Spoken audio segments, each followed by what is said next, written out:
What's the biggest thing standing between you and better health isn't your body, but the subconscious beliefs you've been carrying for years.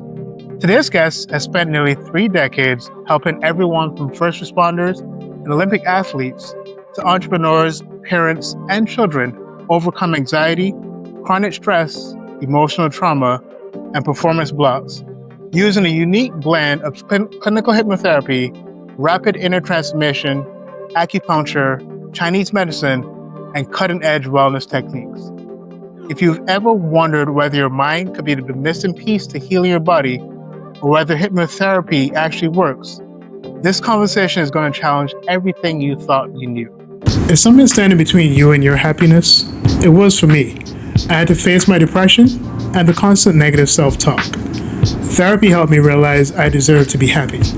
That's why this podcast is called I Choose Health, because I made the choice to heal and I want to share that with you. As a gift to you, we've partnered with BetterHelp as our sponsor to help you start your own healing journey.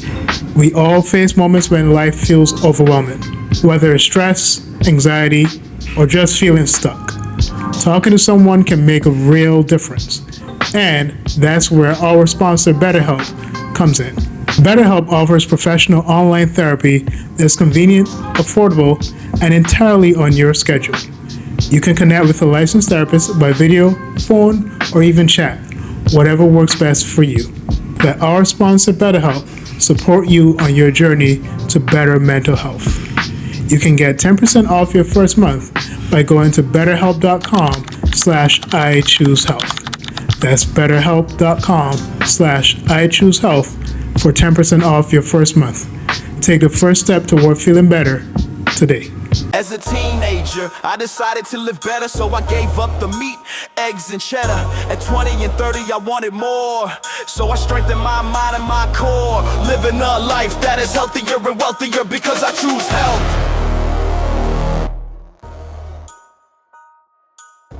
Welcome back to the I Choose Health podcast. I'm your host, Stefan Lessing. Today with us, we have Dr. Tara Perry, and I'm really excited to get into our conversation today. So Dr. Tara Perry, welcome to the I Choose Health podcast. So nice to be with you, Stefan. Thank you for inviting me. Dr. Perry, I want to know what first drew you into healing nearly 30 years ago. Great question. You know what? I grew up in a healing family, so it's really been in my bones from day one. My dad was on the board of the Price-Pottinger Foundation, which is one of the oldest nutritional foundations on the planet. And he was studying aerobics and running up and down the street when people thought he was crazy. So he was really ahead of his time. I grew up with no white flour and no white sugar in my house, which seems like a bummer when you're a kid, but when you grow up, you go, "Oh my God, Mom, Dad, thank you so much." Yeah. Because the nutritional longevity that you benefit from is amazing. So when I graduated from college from UCLA, I took a brief stint into the entertainment business and ended up at one of the top talent agencies in Hollywood, which was a great experience. I'm glad I did it, but I realized quickly that it didn't feel like a fit. I was really looking for something that was going to make a profound positive difference in somebody's life. And when I stumbled across homeopathic medicine and acupuncture and different types of holistic medicine, I realized, wow, there's ways to heal people in a profound way that doesn't have a bunch of side effects. So I did acupuncture and Chinese medicine for 23 years in Beverly Hills, Santa Monica, and Belmont Shore, and I love what it does for people. It's great for correcting paralysis after stroke, Bell's palsy, headaches, migraines, insomnia, PTSD, all kinds of stress issues, digestive issues. I mean, it just, the list goes on and on. But when I found out how powerful the subconscious mind is, I realized, wow, there's an even faster way to get the results that you're looking for with less time and less effort. Yeah, as we're looking at holistic wellness, I want to know if there was a defining moment that convinced you that the mind and body could not be treated separately. Right, because I think when we look at conventional medicine, there's a usual practice of let's deal with this here, let's deal with that there. So was there a defining moment where you realized that these two things, or at least a plethora of things, had to coincide for there to bring about healing? I think it was just working with people one at a time. One of my first patients had oh gosh, an autoimmune issue. And I thought, my God, I'm supposed to help this person with a bunch of needles and a bunch of herbs, and lo and behold, when you applied the principles from teachers that really knew their stuff, the patient would get better. And so just time after time, I actually had somebody who came in with stage 4 cancer, and it was in the back of his throat. You could actually see it when he opened his mouth. And he asked me what I call the magic words. He said, "What would you do if you were me?" Because I'm not an oncologist. I don't treat cancer. But if somebody gets healthy and their cancer goes away, that's okay. um, so I did muscle testing at the time, and I said, the anger and resentment that you're holding on to, let it go yesterday. And I said, the people that I've seen survive cancer the best, and I'd only been in practice a few years, but he did exactly what I said. And in 5 weeks, he was cancer free. Wow. So I started to realize quickly that there's a profound effect of nutrition, of emotions, of stress, and if you peel away the stress, if you peel away the frustration, the I'm not good enough, the poor diet, the toxins in the environment, somebody's ability to heal gets profoundly increased. That's interesting. One of the things that you would hear, for those of you who watch the podcast, when I do the BetterHelp commercial, I talk a lot about the negative self-talk that I had to work on healing myself from. And a lot of days, it still comes up. The temptation to kind of go down that road of negative self-talk is there.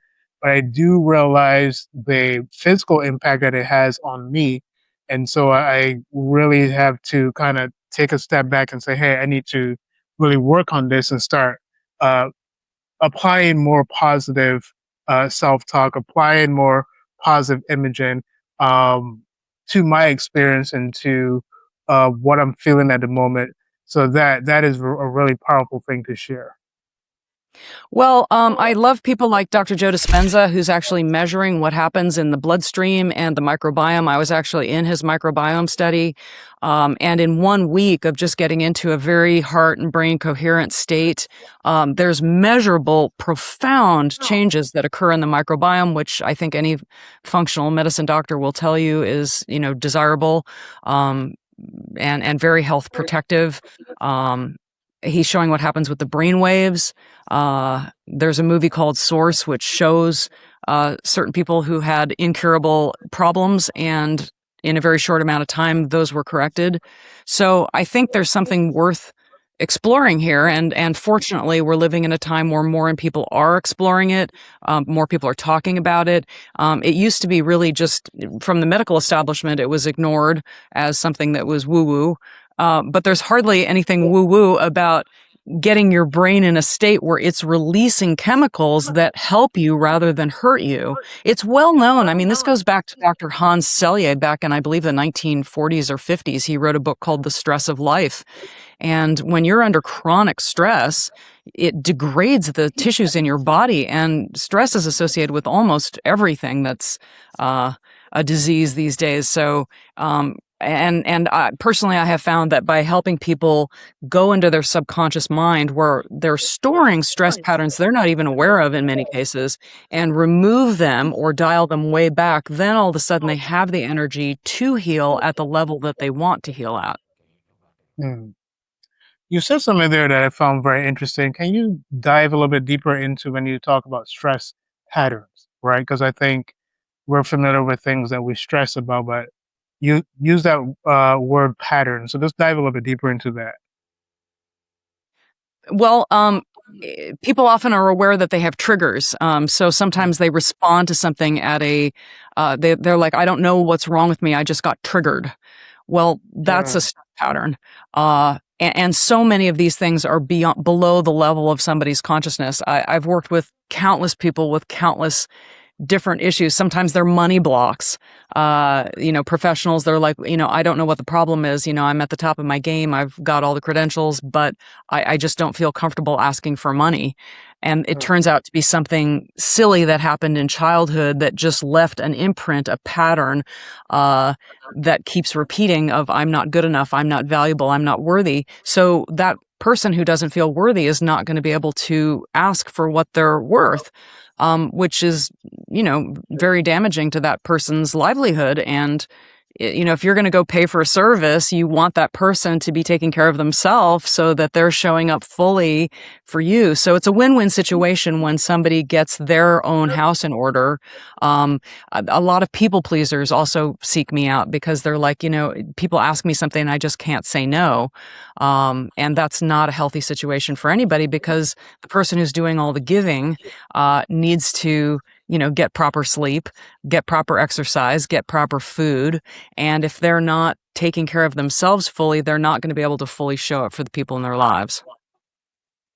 So I know some people listen to podcasts right now are saying, Stefan, these are really cute and helpful questions and helpful answers, but we want to really address the probably the big question everyone's thinking about, and that is clinical hypnotherapy. And I want to, obviously try to demythologize some of the misconceptions about hypnotism. What actually happens during clinical hypnotherapy? So a lot of people, when they think of hypnosis, they think of Hollywood and they think of Las Vegas. They think of the stage shows where somebody gets on stage and they're clucking around like a chicken and doing crazy things. That's not what we're talking about here. That's not even in the ballpark of what we're talking about here. It more properly is called unhypnosis rather than hypnosis, because the bad news is you're already hypnotized, which is why you're doing things and operating in ways and patterns that aren't serving you and don't make any sense. People who have problems spending, gambling, alcohol, eating sugar, they know it's not good for them, but they're programmed to believe that it's serving something that they don't have any power over stopping, or at least they don't believe they do, because they've fired and wired a program that says, okay, this substance is going to solve something. And that's firing below the level of their consciousness. I've worked with people who, one fellow came to me and he's retired and very successful, but he was consuming 6 ounces of vodka every single night. And he came to me and he said, look, I just need to stop for a few weeks because my doctor says I'm, not going to make it if I don't get on top of this. And I need to give my liver an opportunity to regenerate. Well, he came in for a second session. And after we had identified what the pattern was, what he was trying to solve with the alcohol and rewrite that program, he came in for a second session and he said, you know what? I don't even feel like I need a second session. I don't drink at home at all anymore. I go out socially. I have a couple of drinks and that's the end of it, a couple of times a month. We did a reinforcement session for him just to make sure that the new pattern was firmly in there. But again, it's just neurons that fire together, wire together. Donald Hebb found this out in 1948. So you have a clear thought and a strong emotion. And what happens is those get firing and wiring together. They operate as a team.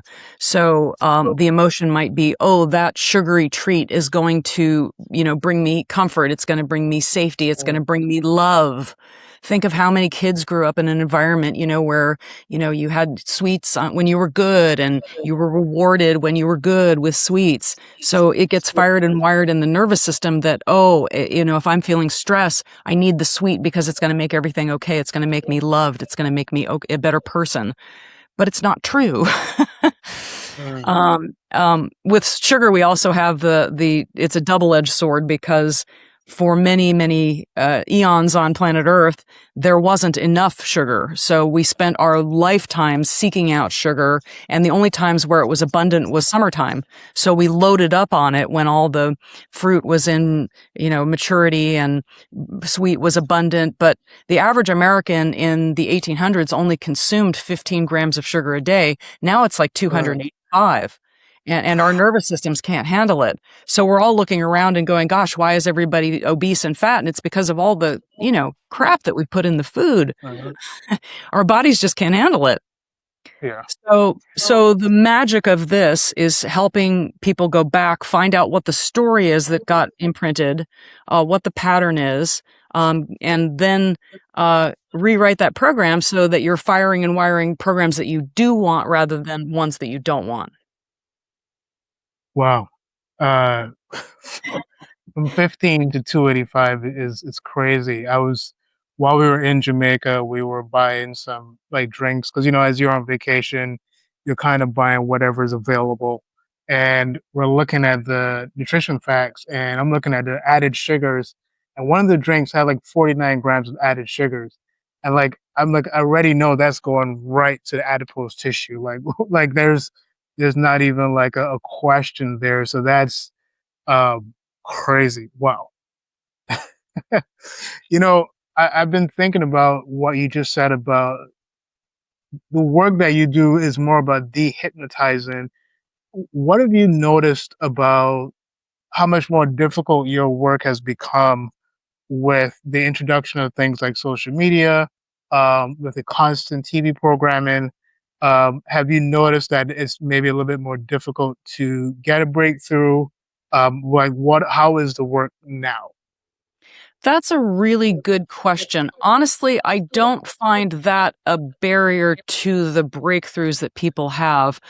When people are experiencing the breakthroughs and they're connecting to who they are really authentically are, and they're able to see what's working for them and what isn't working for them at a deeper, more profound level, one of the very common things that people realize is that, oh, I need to be doing less of that.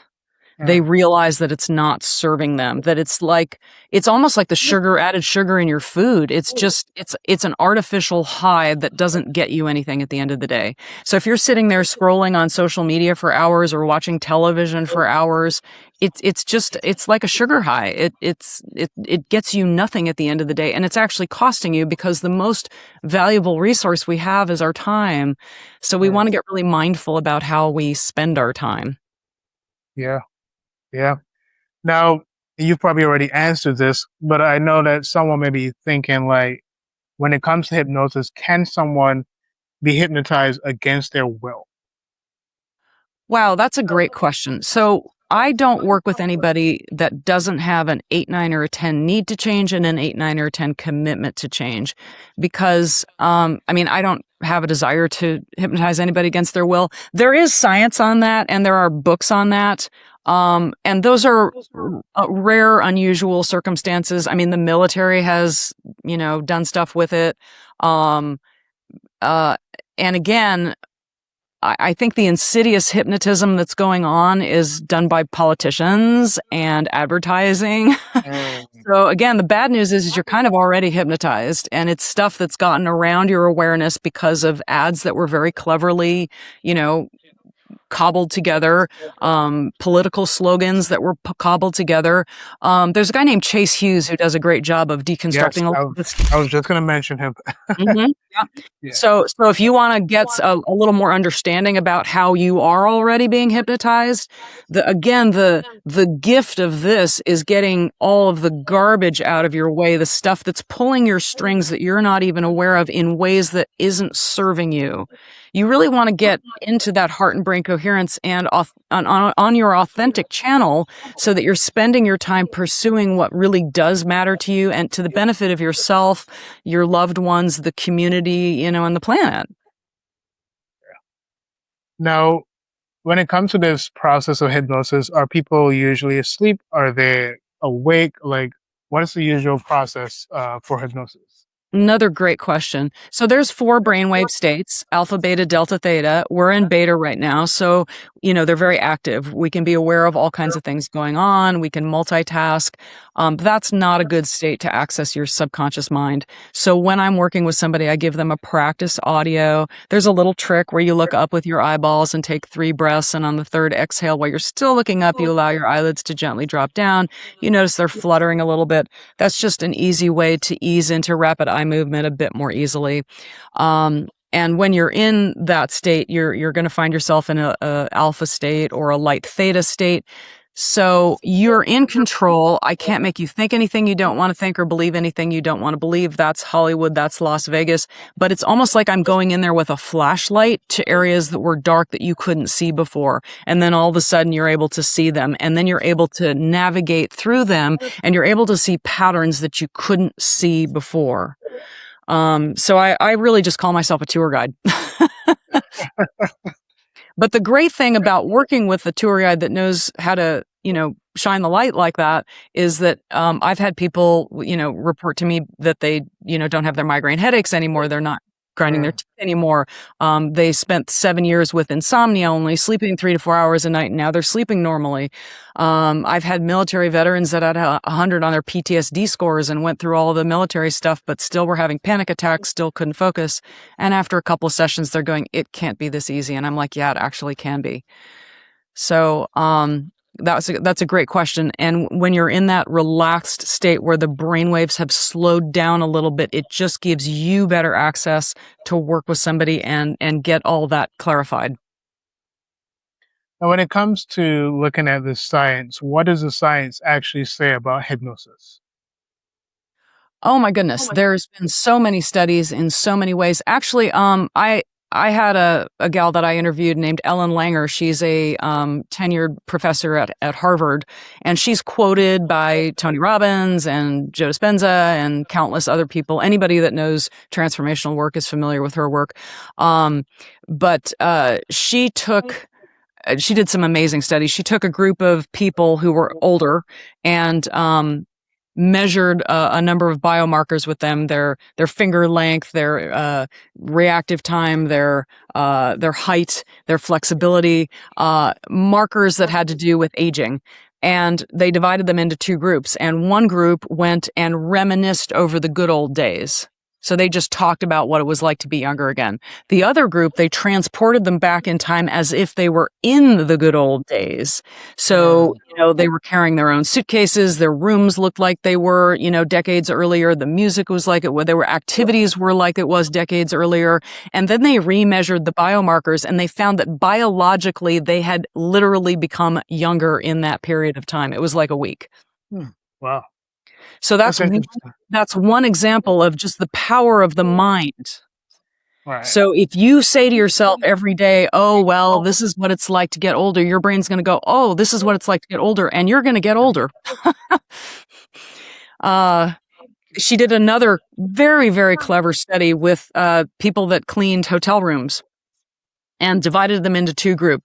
These women were overweight, and they divided them into two groups. One group, they gave counseling on how to lose weight. The second group, they informed them that the amount of activity they were doing every day was equivalent to the Surgeon General's recommended amount for exercise for optimum health. Guess what happened? What happened? The group that they educated about weight loss, what do you think happened? Nothing, because everybody gets educated in weight loss and nothing happens.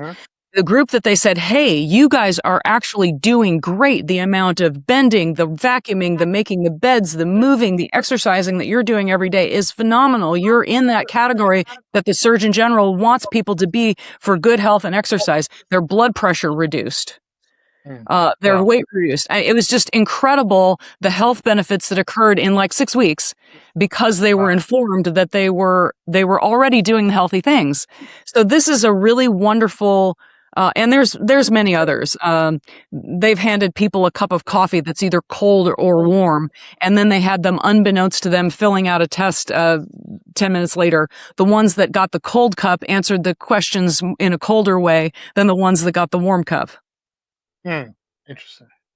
So your conscious mind is only processing about 40 bits of information per second. Your subconscious mind is processing about 40 million bits of information per second. Wow. So this was the mind-blowing thing for me, because here I was doing acupuncture, which has great results for people. But when I found that when you bypass that little tiny conscious mind and get to the subconscious mind, all these phenomenal things can happen at a much higher rate. People can experience more rest, more peace, more healing, because they're not in a stressful state. I've had many, many people with, chronic low back pain. One had broken his spine 40 years earlier in a motorcycle accident. And he was all excited when he found out I was an acupuncturist. I said, you know what? You've done acupuncture. You've done chiropractor. Why don't we just go to Command Central, which is what I call the subconscious mind? He was already an advanced Dr. Joe meditator, so he didn't need to be sold on how powerful his subconscious mind was. And in 2 sessions, he didn't have the pain anymore. From 40 years of spine pain, breaking his spine in a motorcycle accident. I don't want to, this might sound, maybe this is not foreign to you, but I think about things that I read about in, like, the Bible and different types of religious pieces of work. And one thing I found pretty consistent was that the people who kind of experienced healing from Jesus, or whoever, whatever healers they were dealing with, there was always like this, like, for affirmation of saying, like, hey, you're already healed, like this, you're already good. So like I'm trying to see if there's like a similar dynamic occurring here. Actually, I love that you're mentioning this. Jesus didn't say, I healed you, did he? What did he say? Right. Your faith healed you. Yeah. Huh. Oh, ye of little faith. He said, you have the power to heal. You have the power to do greater things than I. That's pretty interesting. Like this is, I feel like this conversation is unlocking like a lot of things. Like even for me, like I'm a pretty nostalgic person. Like I was a history major in college, so that's a part of it too. But I noticed that whenever I kind of reflect on pleasant moments or things that just back in the past, that it kind of brings me into like a happier state or a better state. I always say that I feel like there's no better period of music than like the 80s. There was something about 80s music that was so ethereal, that it kind of brings me to a different feeling, more than 90s or 2000s music could do. So is there a similar dynamic happening there when we're reflecting on certain moments or we're listening to a certain song? Is there a similar dynamic happening here with this transformation therapy? Well, if you're in a state of stress or fear or tightness or anxiousness, how much can your body heal? Mm. You're using music, which is great. I love that. Music is a wonderful way to get into a happy state if that is, the way you like to do it. I love to get out into nature. I love taking my walks every day. I love appreciating, the wild animals, the birds, the trees, the sun. I think gratitude and forgiveness are 2 of the greatest healing forces on the planet. Love is another amazing healing force. But anything that takes you away from that is going to deplete your healing resources. Mm.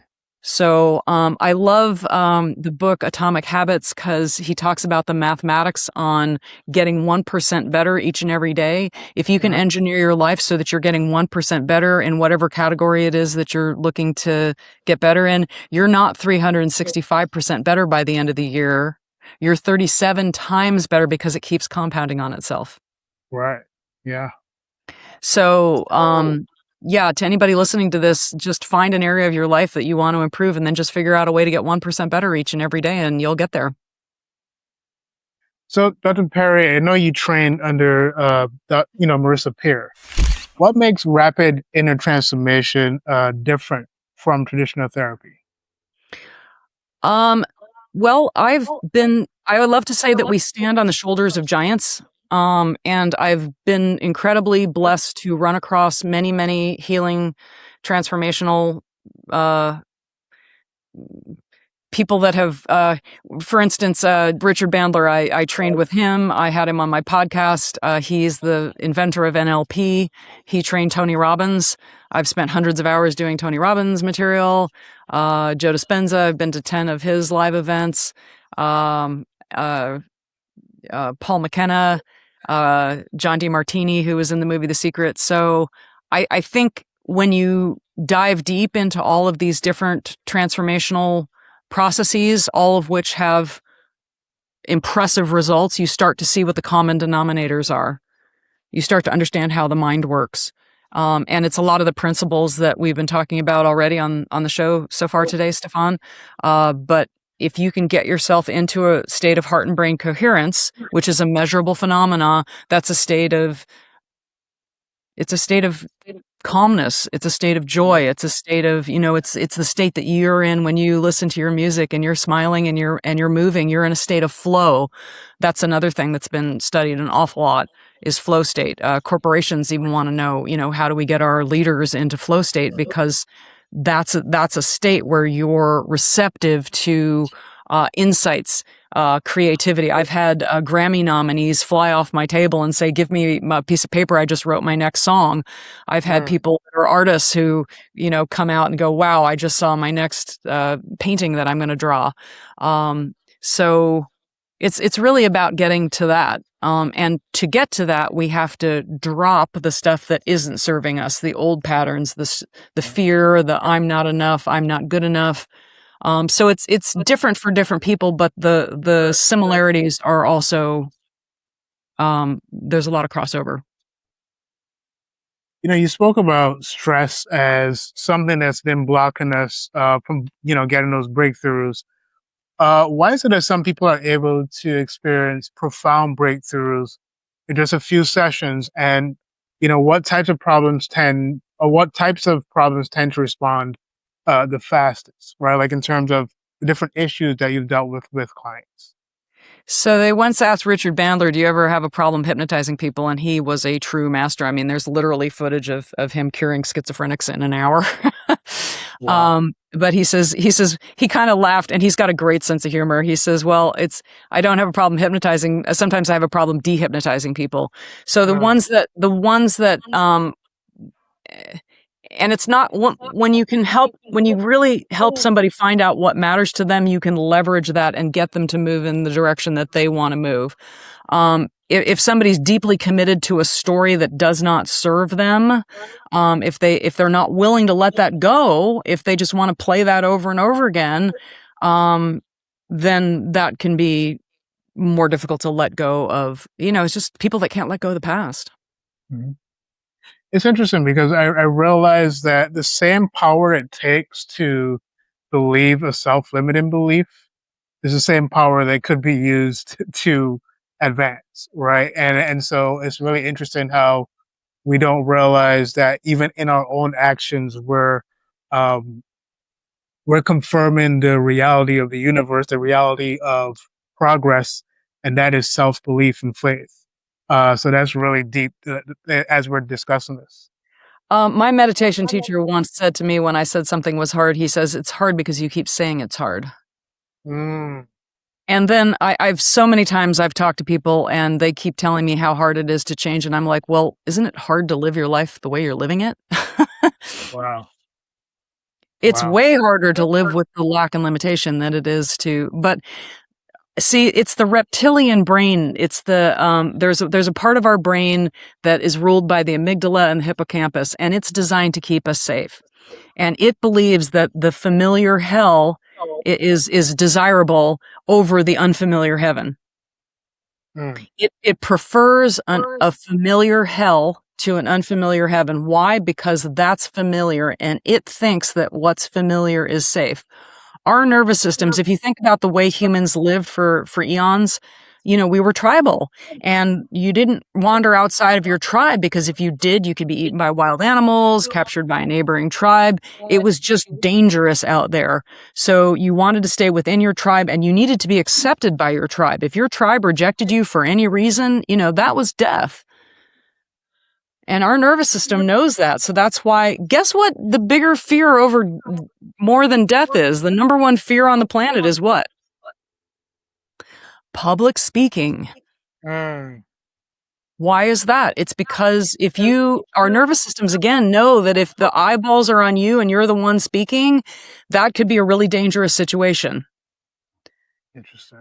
Our tissue has memory. They did this study with rats, and I hate animal studies like poison, but they shocked rats and they exposed them to cherry blossom smells. And it didn't take very long before the cherry blossom smells, made them feel like they were getting a shock. That's just that's just Pavlov's dogs. That's not a surprise. But what was a surprise was that the babies had the same reaction without being exposed to the shock, just the cherry blossoms, the babies' babies, and the babies' babies' babies. It took 3 generations for that to go away. Wow. That's going on with a rat to something that's been fired and wired together. What do you think's happening with us in our bodies? Yeah. What did we pick up from our parents, our ancestors? This is some really deep stuff. And I want to know, over the years that you've been working with so many clients, is there a transformation that has stuck out to you? Maybe I know you've had quite a few, hundreds, thousands, but like, is there one transformation that really stuck out to you? There's honestly several, and I'm happy to share those with you. One gal had seen her husband catch on fire. He's fine, but it ignited mold, babesia, mast cell inflammation. She became allergic to all but 5 foods. And she was doing acupuncture twice a week and neurofeedback and biofeedback, and nothing was solving the problem. She came to see me, and in her first session, she felt more peace than she had felt in her entire lifetime. And after the 3 sessions, I typically work with 3 sessions over 90 days because I find that there's layers to things, and I know that I can get over 90% of people. I will shed 50 to 100% of what they don't want in that period of time. So after the 90 days, she was able to start introducing foods again, and they just had their first baby, which is very exciting. Wow. Another gal got attacked by a Rottweiler. She went through 6 jaw surgeries, was living in pain and fear of losing more teeth. She had developed a choking disorder. Every time she ate, she was at risk of going to the hospital. Her husband contacted me and said, "Can you help her?" In her first session, she knew this was different. And after the 3 sessions, no more trips to the ER, no more surgeries, no more lost teeth. Many people with headaches and migraines. One gal I just recently worked with, her muscles were so tight that her physical therapist felt like she was working on a turtle, Wow. a tortoiseshell. And she had to get an MRI because she had terrible low back pain. And she was phobic about getting in the MRI, as many people are. So she came to see me for that. After the 3 sessions, she didn't have the back pain anymore. She didn't need the MRI. So, again, if you've tried everything and you are not healing from whatever it is you're trying to heal from, it very likely could be a stress pattern that's stuck in your subconscious mind that's getting in the way of your body having the resources it needs to heal. Wow.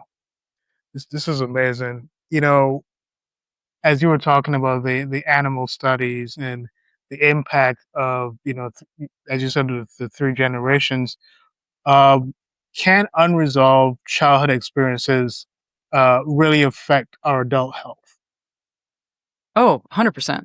In fact, they did a huge study. Oh boy, and it's a very, very famous study, but they looked at all childhood trauma and they looked at the health impacts that had later on in life. And there's no doubt. And again, the bad news is you're already hypnotized. The good news is you can rewrite that program.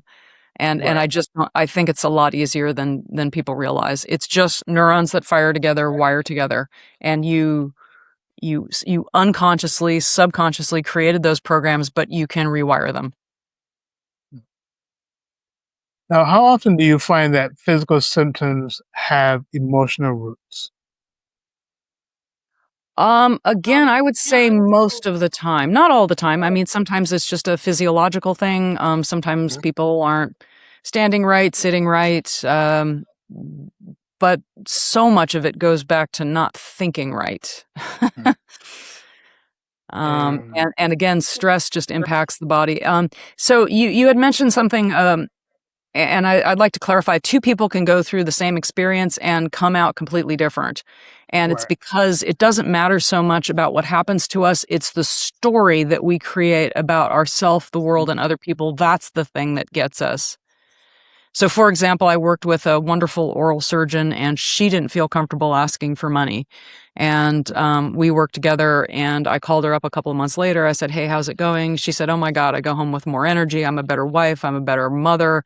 I said, "Dollar wise, what's it worth to you to be able to ask for what you're worth?" She says, "I'm making about an extra $10,000 a month."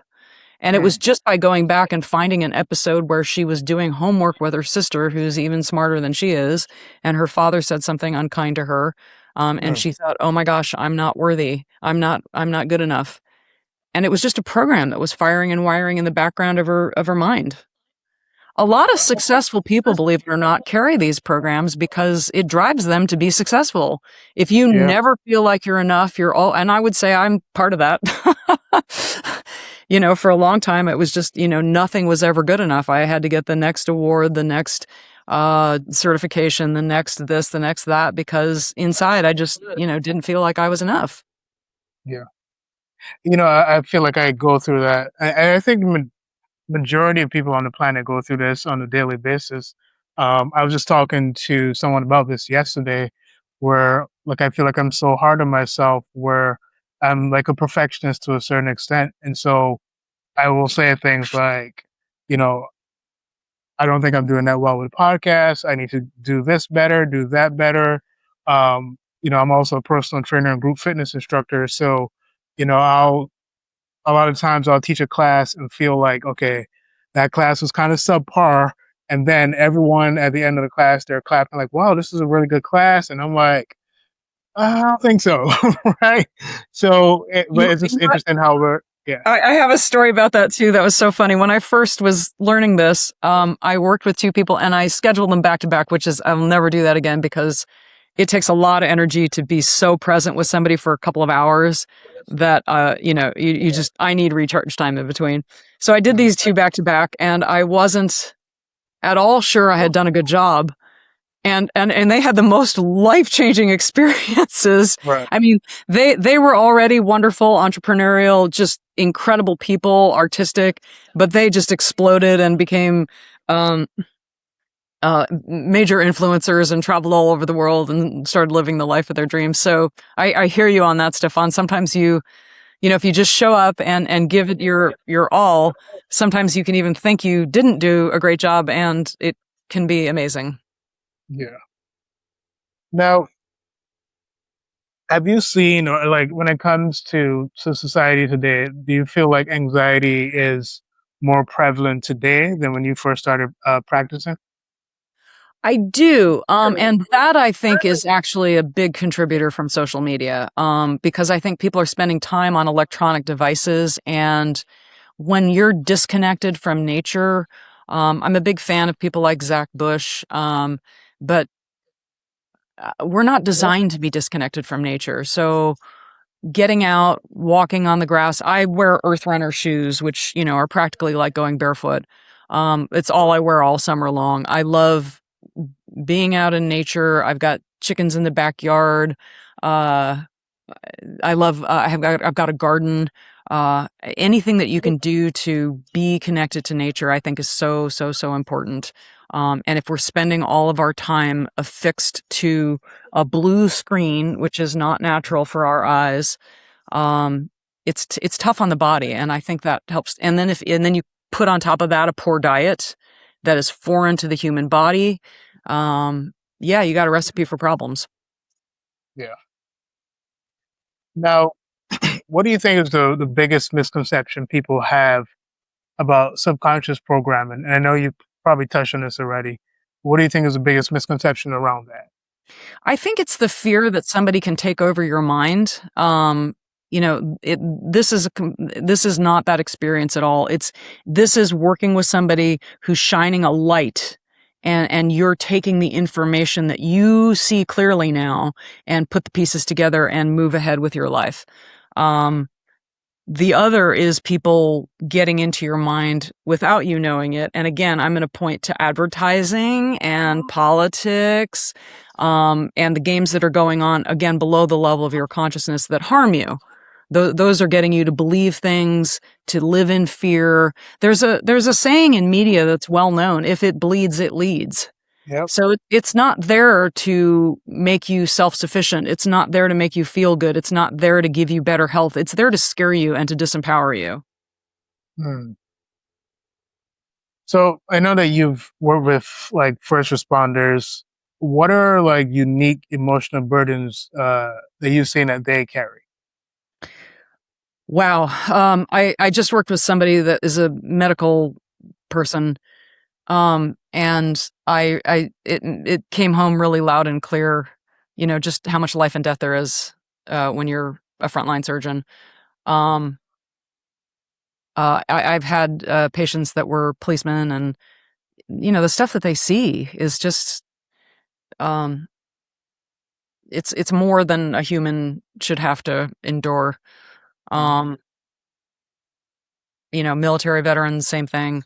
Uh, but I do again think there's a lot of the military people that I've worked with, they don't go back to the military events, they go back to childhood. So Mm, if you can clear out the patterns and a lot of them came from really bad, raise your hand if you had perfect parents. Nobody's hands go up. right. Even in good households, terrible things can happen. Um, our parents didn't have it all together. It's not like they were able to create a perfect environment for their kids. They were doing the best they could with what they had. And a lot of them had substance abuse problems, physical abuse problems, sexual abuse problems, and uh, that kind of parent isn't ideal if they're not in their own heart and brain coherence to raise little ones. Um, so you were asking about first responders. If you can clear out stuff that got implanted early on, that can help them have more resilience to the stuff that happened later.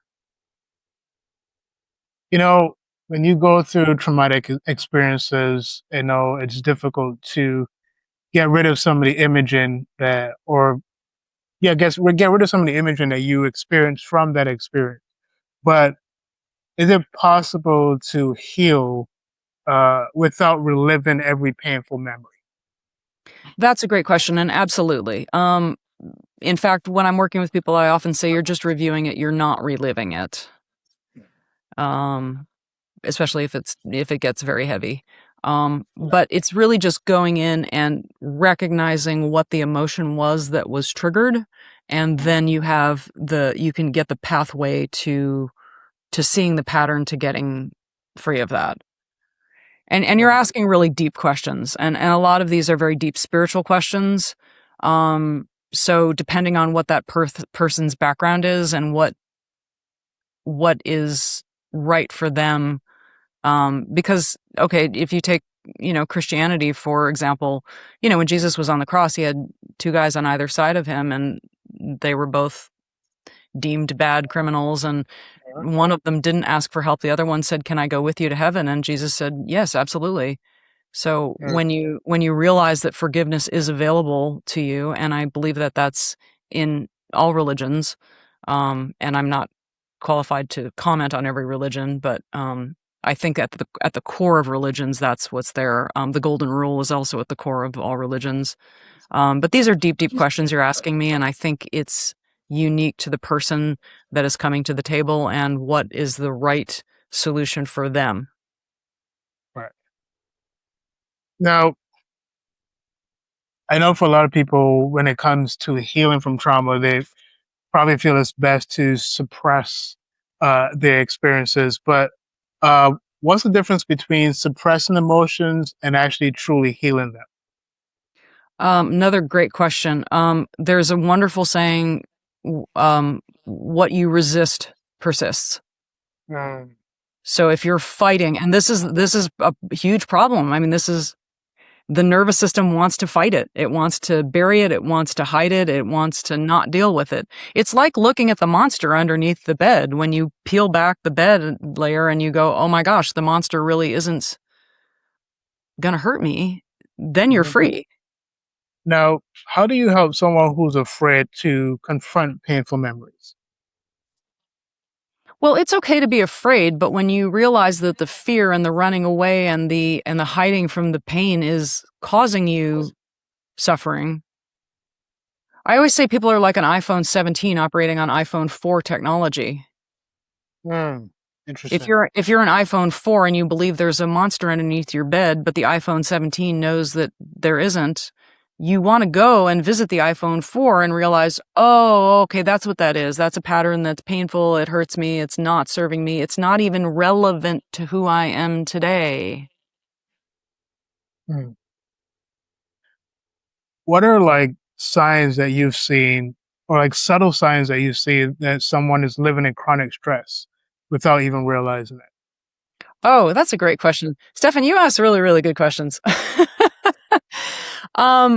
So the question I love asking people is, what is a feeling or two or three you don't want to feel anymore? And typically the responses I get are stress, I'm not enough, I'm not worthy, anxiety, tension, fear. Sometimes it's anger, sometimes it's guilt. But whatever the feeling is that you're not feeling anymore, then I say, well, where do you feel that in your body?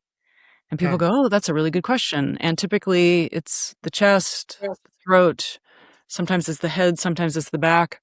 And then I say, how big is it? They're like, oh God, I never thought about that before. What color is it? No, I never thought about that before. What makes it better? What makes it worse? And then I love to ask, how long has it been there? And a lot of times people say it's been there my whole life. And I love that because that really is an iPhone 2 ready to go. Right. That's an iPhone 2 that really does not want to be operating anymore because it doesn't function anymore. It's not who you really are. And then I say, okay, we wave a magic wand, that's all gone, and it's replaced by a feeling or two or three that you'd give anything to feel consistently. And typically responses I get are peace, I'm enough, God, those are two of the big ones. Yeah. Worthiness, confidence, happiness, joy, bliss. The gal that I worked with that's on my YouTube channel on the playlist, she hadn't slept well for 7 years, did regular sleep therapy. She's about to lose her mind. I mean, we need sleep every night. There's a book called Why We Sleep by Dr. Matt Walker. Tony Robbins used to think sleep was a waste of time, so he skimped and cheated on his sleep. And then he read that book and he's like, no, sleep is essential. We need to get rid of 1/4 ounce of toxic material from our brain every single night. It's called the glymphatic system. We know about the lymphatic system for decades, but the glymphatic system was more recently discovered. So if you don't get rid of that 1/4 ounce of toxic material, that's why people that every hour in the US, there's a traffic fatality because somebody didn't get enough sleep that night or had chronically not gotten enough sleep. Right. Like you become drunk. Right. So this woman, hadn't slept well for 7 years, and she came to me, and in 3 sessions, she was sleeping normally. She says, I don't know what you did. You never even mentioned sleep in the process. I didn't have to. I just helped her prevent the emotions that were preventing her from sleeping in the first place. Wow. And then as a side effect, she said, I never experienced bliss in my life. I didn't know what that was. That wasn't even part of my vocabulary. And she was experiencing bliss because that's our natural state. When you're not in stress, when you're not in tension, when you're not depleting yourself 24/7, 365, happiness is a normal state. Yeah. Wow. Now, when we're talking about stress, because I don't think we're really aware of what stress actually does to the body, to the mind. So what does chronic stress actually do inside of the body? You know what? I'm going to refer people to Hans Selye's book and what that does to the tissues in the body. It just, you can't heal. You don't have the mechanisms for healing. Our bodies are designed, throughout the day. It's constantly in a state of building and destroying, building and destroying, building and destroying. And the destroying part is normal. To have healthy bones, you have to have osteoclasts and osteoblasts. The osteoblasts are laying down bone, the osteoclasts are destroying bone. You have to have that cycle going on so that the bones stay strong. But if you're under constant stress, none of that is going to operate efficiently. Now, I'm thinking about the experiences that we go through daily, right? We're at work, we're sitting in traffic, feeling anxious or nervous. What is like one simple exercise listeners can try today to calm their nervous system? Breathing is such a good way to start to get in touch with your nervous system. So, box breathing is well known. Yeah. Just inhale for a count of 2 or 3 or 4, hold it for a count of 2 or 3 or 4, exhale a count of 2 or 3 or 4, and then hold it for a count of 2 or 3 or 4. Whatever the count is that feels comfortable for you, that doesn't feel like you're in hyperventilation or hypoventilation. There are practices where when you practice hyperventilation, like Wim Hof is famous for, he's a fellow who was deeply upset. His wife committed suicide. He couldn't help her, which left him feeling very miserable and distraught. He turned to cold therapy to heal himself. And there's a very famous 11-minute Wim Hof exercise that I think 120 million people have watched worldwide. So by doing controlled breathing, breath work is super, super famous. A lot of people are teaching it now.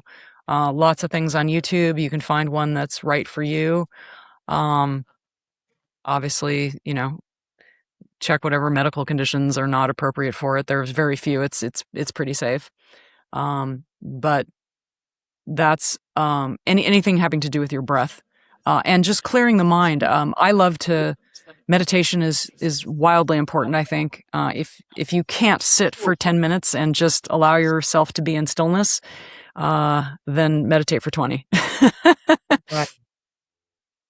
Wow. Well, Dr. Perry, this has been, I don't even know how to describe it, but this has been eye-opening. It's been um, just an hour of like deep information that like I think we all need to process and really re-examine everything that we're going through. So I'm really thankful for you sharing everything, your expertise. For people who want to work with you, what's the best way to work with you? Like, where should they go? Well, they can go to consultterra.com or nashvillehealer.com. Click on the button to connect with me. There's some questions to answer so you can get clarity on what it is you would like to resolve, what you've tried so far to resolve it, why it's important for you to resolve it. And then we can get on a Zoom call and see if you're a good fit for this. I love connecting with people, so that door is open. Or they can go to my podcast, Next Level Healing, and go to my playlist and listen to other people that have been through the experience and what that was like for them. Yes, definitely. I want you guys. I wanted to get into that, but because we're out of time, but I definitely listen to Dr. Perry's Next Level Healing podcast. I do think that if the things that we've heard today have been really impactful for you, like I feel like with the podcast, it's going to be even greater impact going there. So definitely follow the Next Level Healing podcast with Dr. Tara Perry. And for our audience, this is Stefan just reminding you that choosing health really is about choosing power, possibility, and purpose. And if you haven't already subscribed to us here on YouTube, please go ahead and hit that subscribe button. And also follow us on Spotify, Apple Podcasts, and as well on Podbean. And we're recently on the Progressive Radio Network, so you can follow us there as well. We air every Monday at 1 p.m. So again, thank you for tuning in. I'm looking forward to meeting with you again.